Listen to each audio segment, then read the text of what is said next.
I did what I was supposed to do. And there was these psychological evaluations. When we first got locked up, before they sent us to our destination, they do that week where they ask you stupid questions. They draw blood. They ask you to fucking fill the circles with the blocks. Did you have to do that? Yeah. A whole week. And they say, what does this look like? What does this look like? What does this look like? Yes. Well, at the end of that... I've been doing it all my life. Yeah.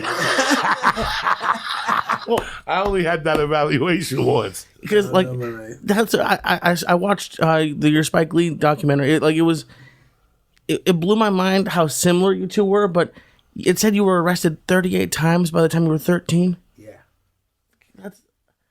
Do they even do diagnostics anymore after 30 times? No, they always didn't give you Thorazine and what's that? They give you Thorazine. Lithium. Yeah, they give you. They put you on the lithium shuffle. Man, I've been on so many medications as a kid. Really? They drug you out? Yeah. Listen, when we were kids, when Mike and I were kids, there was two drugs. There was lithium and Thorazine, and then there was a heavy one that gave you, and they used to call it the lithium shuffle. As soon as you go to prison, they give you Thorazine to calm you down. Especially if you're a dangerous guy. And you have to take it? Yeah. And then what you do is, you double up on them. Like, I would put them under my tongue and save them until I got 3 of them. And then I'd eat them all at once and get fucked up for 15 and sometimes hours. You could sell them, so that's why they always you sell them to other inmates. They always make sure they're under your tongue and shit like that. It's a complete... So you do that diagnostic, and at the end of that diagnostic report, they make an assessment, and that assessment goes to the fucking FBI and every other federal bureau. This is their assessment. And I got to tell you, I believe it's an 87% assessment because it was big amongst the prisoners. They would say, "Did you get your report yet?" And you had to file a petition to a lawyer to actually get it.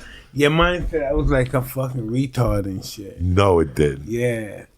No, it didn't. Serious, Joe, man. They said I was a fucking retard. He told me I was a retard, but no, they think we bullshitting, Joey, man. They don't want you to know the result. They didn't really want you to know. So once I got under his skin, once he became my buddy, kind of, sort of, even though I know he hated minorities, I would go up to him when I was walking and would go, "Blue." His name was Mr. Blue. I go, "Blue, Blue, when are you going to give me the diagnostic report?" He's like, "Get the fuck out of here, spick boy." Like, he would say shit like that with a giggle. And I was already used to that from Jersey, Mr. Otino. So he couldn't bother. When I was a kid, there was a dude on my corner, and he used to say shit to me every day. And I loved him to death because he toughened me up. They knew I did Santeria. So every time I walked up the corner, he'd go, "Hey, what are you and your mother gonna invite some black people over and jump up and down and kill chickens today and shit?" I mean, he would say shit to the Irish. He would say shit to the Jews. Everybody, he made a comment from his fucking balcony. So I made this guy out to be like Mr. Otino. And finally, like a month before I got out, I went up to him like, "Oh, hey, Mr. Blue, tell me what it said on that thing." And he's like, "You don't want to know." And I go, "You got to tell me what it says on there." And he got pissed, and he walked me into his office. He threw his fucking file on the table. And he goes, "It says in that if I had something you wanted, you would take it from me. That's what it says, that you're a fucking thief. Is that what you wanted to know?" And Mike, I broke. Mike, I'd rather have you punch me in the stomach 80 times than the feeling I had at that moment. Because at 25 years old, I was told I was going to not to amount to anything else but a fucking common thief. That's devastating. And he told me this 4 days before Christmas. Like, it ruined my fucking Christmas. But at least I came to terms with it.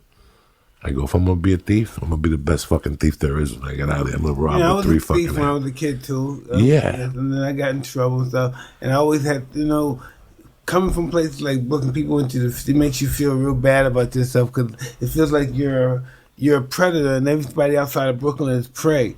And you're looked at funny. Watch out for him. He's going to try to rob. He's going to break in your house. Keep your doors closed. And we had that reputation. Brooklyn always had a bad reputation. Before the podcast, we were talking about how there was a time in 1984 when I became a fucking animal. And I became such an animal, I would keep it from my friends. Like the kids I grew up with, I would keep it from my friends. You know, I was working in Manhattan at the Sheridan Center on 52nd and 7th. And I got out at 1 in the morning. Do you know what that's like for a 22, 21-year-old kid with $200 in his pocket, a half gram of blow just to get the party started? That's beautiful. And, oh, no, it's beautiful. I was the king of New York.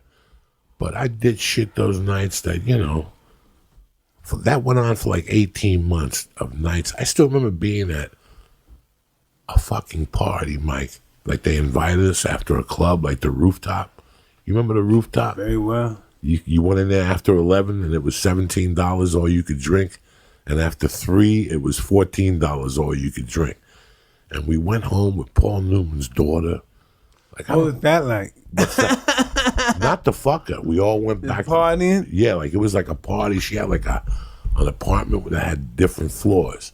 And on every floor, there were people snorting coke. You were talking to people. And I ended up in a bedroom with a friend of mine and this girl that I went to high school with. Both of them. All 3 of us had grown up together. And we're snorting coke. And we got there on a Tuesday. Now it's Wednesday.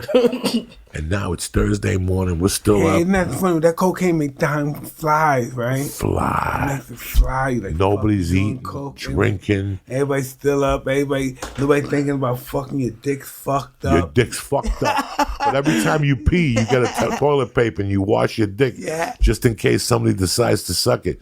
You don't want it to smell like pee and helmet glue. You know what I'm saying? Man, I can remember the day you fucked. Oh, just being fucked up. We're going in like fucking Marines, you understand me? Welcome to church, motherfucker.